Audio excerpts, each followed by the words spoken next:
Next जो point है हमारा नेक घिसाई का पॉइंट है। नेक घिसाई जो है वो सर्वाइकल के एरिया के लिए हम देते हैं, या नेक में स्टिफनेस है, नेक की मूवमेंट रिस्ट्रिक्टेड हो गई है, या कई बार आपकी गर्दन जाम हो जाती है, उस समय पर हम इसका इस्तेमाल करते हैं और बहुत इफेक्टिव ट्रीटमेंट है। इस चारों तरफ एरिया में हम रबिंग कर कर, गर्दन के चारों तरफ रबिंग कर कर उसकी मूवमेंट को वापस लेकर आते हैं, वहां पर सर्कुलेशन को बढ़ाते हैं। करना क्या है, पेशेंट को सीधे बैठा दीजिए आप कुर्सी के ऊपर, और गर्दन की घिसाई है, क्योंकि ये देखिए नेक घिसाई है, नाम से पता चल रहा है, तो यहां पर आपको रबिंग करनी पड़ेगी। पाउडर लेना है, पाउडर लेने के बाद में इसकी डायरेक्शन को समझ लेना, पाउडर के हिसाब से ही आपको समझ आ जाएगी, पाउडर के हिसाब से हमें डायरेक्शन समझ आएगी। सबसे पहले ये बीचों बीच हमने पाउडर लगाया, इसके बाद में हमने यहाँ साइड में लगाया, और इसके बाद में एक साइड में लगाया, तो 3 डायरेक्शन में हमने पाउडर लगाया है। इन्हीं 3 डायरेक्शन में हमने ट्रीटमेंट देना है। करना क्या है, हथेली को यहाँ रखिए, ऐसे करके गर्दन सीधी रहेगी, कमर सीधी रहेगी, है ना, इस तरीके से, और हथेली से 15-16 बार ऊपर नीचे रबिंग करना है, इस तरीके से 1516 बार हमने इधर करा रबिंग,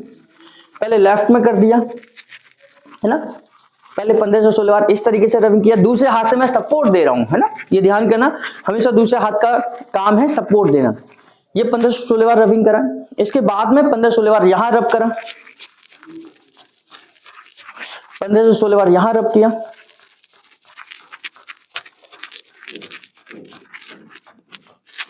1516 बार बिल्कुल सेंटर में करा,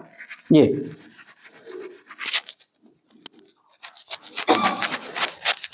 1516 बार रब किया, है ना, ये 1516 बार रबिंग करनी है, और ये बिल्कुल सर्वाइकल के एरिया के ऊपर करनी है। इसके बाद में ये तीनों डायरेक्शन में हमने जब कर ली, उसके बाद अंगूठे को इस तरीके से हमने रखना है ना, ये आप देखेंगे, ये मैंने एक तरफ से यहां हाथ को रखा है, यानी कि एक हाथ को यहां रखा है, और यहां से रबिंग करते हुए, मसल्स को रबिंग करते हुए, अंगूठे से रबिंग करते हुए ऊपर की तरफ जा रहा हूं, है ना, यहां से रबिंग करते हुए ऊपर की तरफ जाना है, यहां स्कल बोन आ जाएगी, स्कल बोन आ जाएगी, वहां पर हमने रबिंग करनी, फिर वापस नीचे की तरफ आना है, वापस नीचे की तरफ आना है ना, तो जहां से शुरुआत करी थी वहीं पर हमने इसको खत्म करा, है ना। ये सब एक एक स्टेप है, हम मैक्सिमम जरूरत पड़ने पर हम इसे 3-3 बार भी कर सकते हैं, है ना। और उसके बाद में आपने दोनों हाथों से गर्दन को पीछे की तरफ प्रेस करते हुए नीचे की तरफ चले जाना है। ये दोनों हाथों से इस तरीके से पकड़िए, दोनों हाथों से पकड़कर गर्दन को पीछे से T1 T2 की तरफ लेके जाना है ना, यहां से पकड़ना है, गर्दन को हल्का सा प्रेशर देते हुए नीचे की तरफ चला जाना है। भाई ये टोटल मिलाकर ये 3 स्टेप्स हैं, यानी कि पहले रबिंग करना है तीनों डायरेक्शन में,